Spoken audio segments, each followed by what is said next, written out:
खुलुमबाय लोगोफोर नोंथांमोन बयखौबो दिनै गोदान भिडिअ बरायबाय दा नैबे भिडिअनि गेजेराव आं नोंथांमोननो खोन्थागोन YBY फान्डनि जेनाखि विथड्रवाल आपडेट जानायनि सोमोन्दै जोंना YBY फान्डनि विथड्रवालनि माखासे सिस्टेमफोरा आपडेट जाबाय माबायदि बे गोदान आपडेटआ नोंथांमोना बे भिडिअनि गेजेरजों मिन्थिनो थाखाय हागोन बिनि सिगां आङो नोंथांमोननि सोंनायफोरनि फिननाय होनो सानदों मानो होनना बुङोब्ला नोंथांमोना गोबाङानो कनफ्यूज जादों बे कनफ्यूजफोरखौ नैबे भिडिअनि गेजेरजों नोंथांमोना क्लियार जानो हागोन आसा खालामो नोंथांमोना बे भिडिअखौ जोबनायसिम आंजों लोगोसे थाफानानै नायगोन अब्ला नोंथांमोना गासैखौबो मिथिनो हागोन आरो क्लियारिफाइ नोंथांमोना जागोन आरो दा बेनि सिगां आङो आपडेटनि सिगां नोंथांमोननि सोंनायफोरनि फिननायखौ आं फरायग्रोनो सानदों आङो अपेन खालामबाय डाइरेक्टलि नोंथांमोना बेयाव आंनियाव गोबांथार कुइसन सोंदों नाथायबा आङो बबेया माने इम्पर्टेन्ट आङो बेखौल' नोंथांमोननो फिननाय होनो सानबाय दा साख्रा बसुमतारी बिथाङा कमेन्ट खालामदों आंबो विथड्र खालामदोंमोन 22/07/24 अन टाइमिंखौबो बिथाङा बेवहाय मेनसन खालामदों नाथाय नोंथाङा बेसेबांनि डिपजिट खालामदोंमोन आरो बेसेबां नोंथाङा विथड्र खालामदोंमोन बेयाव मेटार आरो नोंथांनि बेंकआ मा बेबो मेटार जुदि नोंथाङा आंनो क्लियारलि माने बेयाव डिटेल्सै खोन्थानो हायोमोनब्ला आं नोंथांनो फिननायखौ होनो हागौमोन अब्लाबो आङो बेखौ बुङो माने जोंना नोंथांनाथ' 22आवनो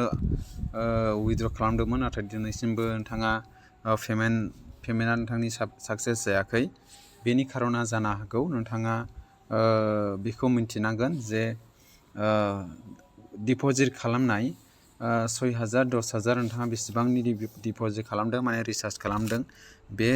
रिसार्ज खालामनाय एमाउन्टखौ बख'नो थाखाय हाया जुदि नोंथाङा हमना लादो नोंथांनि एकाउन्टआव टटेल नोंथाङा हमना लादो 6000नि रिसार्ज खालामदोंमोन 6000नि रिसार्ज खालामनानै नोंथांनाव प्रफिट फैनानै हमना लादो नोंथांनाव 10,000 फैसा जाबाय नोंथांनि एकाउन्टआव 10,000 जाबाय अब्ला नोंथाङा 3,000 3,500 बख'नो थाखाय हागोन मानो होनना बुङोब्ला कम्पानिया 20% माने दानो नोंथाङा बेखौहाय हिसाब खालामनानै नाय 10,000आव बेसेबांखौ दिहुननो थाखाय हागोन जुदि नोंथाङा नोंथांनि विथड्रवालनि लिमिटखौ बारा खालामोबा आरो बे दाननाय टेक्सआ बै प्रिन्सिपाल एमाउन्टसिम नांहैयोबा नोंथांनि फैसाया विथड्र जाया बियो पेन्डिं जायो आरो फैसाया उनाव रिफान्ड जाफिनो बे आरो सानडेआवबो दिली बसुमतारी सानडेआवबो हाबा आरो सुनिबारखौबो दानो ना ब्र 5 सानल' मोननाय जायो जों बेखौ आं नोंथांमोननो दिनैहाय नोंथांमोना नाय दिनैहाय सैटरडे 27 जुलाइ जुदि सुनिबाराव मोनाबा दिनैहायबो मोननो नाङामोन आङो दिनैनि माबाखौ रिपर्टखौ आङो खोन्थागोन मानो होनना बुङोब्ला दिनैबो मा होनना बुंगोन प्रफिट फैयो सैटरडेआवबो प्रफिट फैनाय बियो ETC मोन दिनैनि माबाया ETC आरो कल होदोंमोन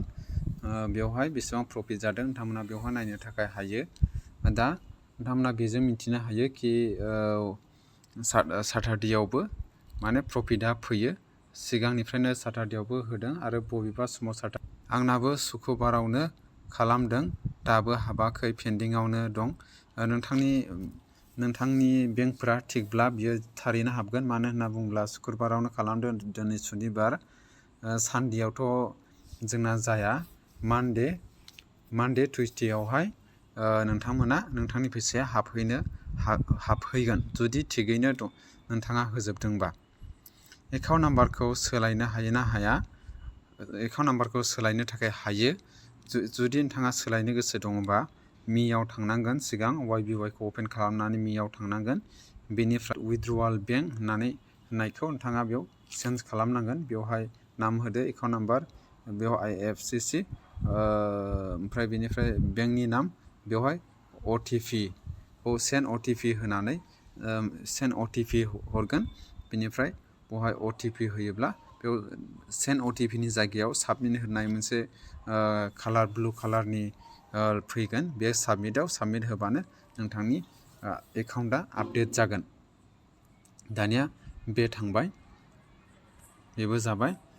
आंना 3 दिन जाबाय पेन्डिं इन बेंक 3 दिन जाबाय माने 3 दिन जाबाय 3 जाबाय नोंथांनि फैसाया नाथाय पेन्डिंआवनो दं ओके बेनि माखासे जाहोनफोर जानो हागौ नोंथाङा जुदि आङो बुंखांखाबाय नोंथांनि फिननायखौ मोनखाबाय जानो हागौ आं बेखौ बुंबावनो सानला मानो होनना बुङोबा सानथाम 72 आवार्स लासै जोंनि माबाया माने मा होनना बुंगोन विथड्रवाल टाइमा नाथायबा माखासे बेंकआवहाय मा होनो सानसेयावनो सफैनोबो हागौ जेरै SBI आव सफैनो हागौ पान्जाब नेसनेलाव सफैनो हागौ बेनिफ्राय CBI माने central bank of India central बेंकआवबो सानसेयावनो सफैनो थाखाय हागौ दा आङो नैबे आपडेटनि सोमोन्दै खोन्थाहरनोसै जोंना मा आपडेट फैदों नोंथांमोना नैबाव नायोबा मिथिनो थाखाय हागोन माने विथड्रवालनि आपडेट्स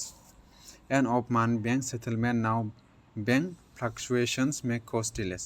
बेंकआ जोंनियाव गोबांथार दङ बे गोबांथार बेंकनि जाहोनाव जोंना डिले जासिगोन माने लेट जासिगोन प्लिज वेट होनना बुंदों नेनो थाखाय don't worry customer service will expedited processing if payment fails the money will be return to YBY account जुदि नोंथांनि पेमेन्टआ फेल जायो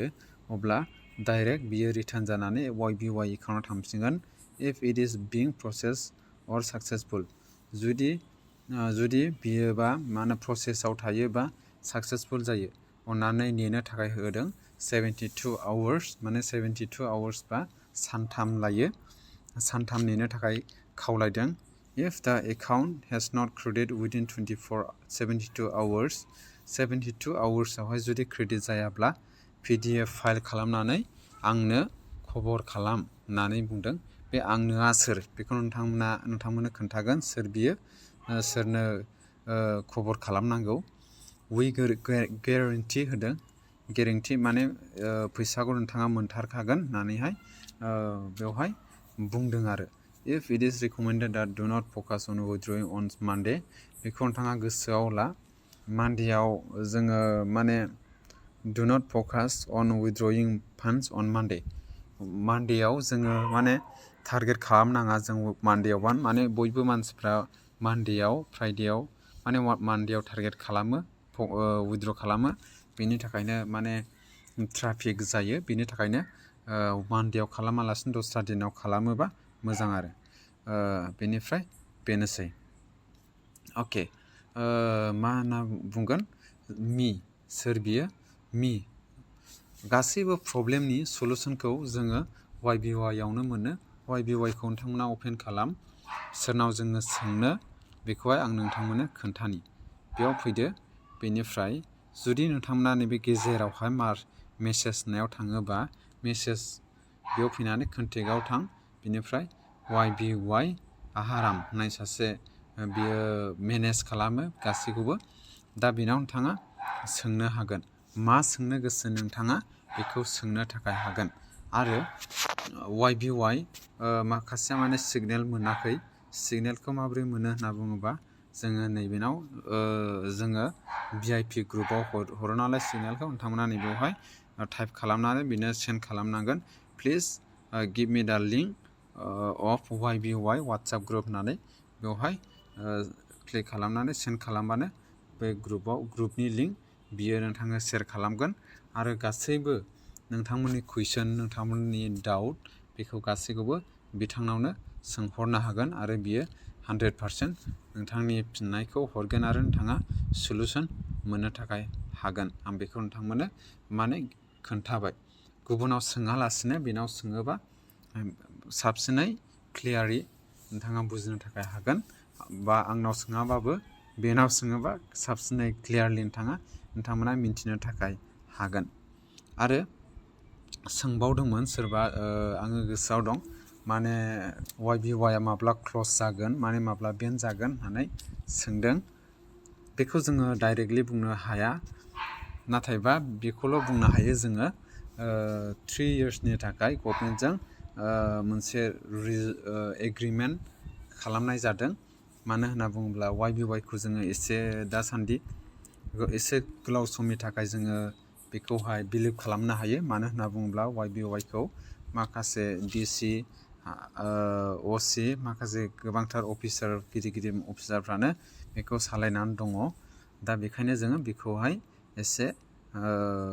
फोथायनो हायो। मानो होनना बुङोब्ला फिसा फिसि प्रब्लेमफोरखौ बिसोरनो माने मा खालामनो हायो, सल्भ खालामनो हायो। दा बेखौ आङो नोंथांमोननो खोन्थाना होबाय। जोङो बेखौ डाइरेक्टलि बुंनो हाया। आं गेरेन्टि होननानै बुंनो हाया जोङो, नाथायबा 3 इयार्सनि थाखाय होननानै जोङो बुंनो हायो। बेखौ आं नोंथांमोननो खोन्थाबाय। अके,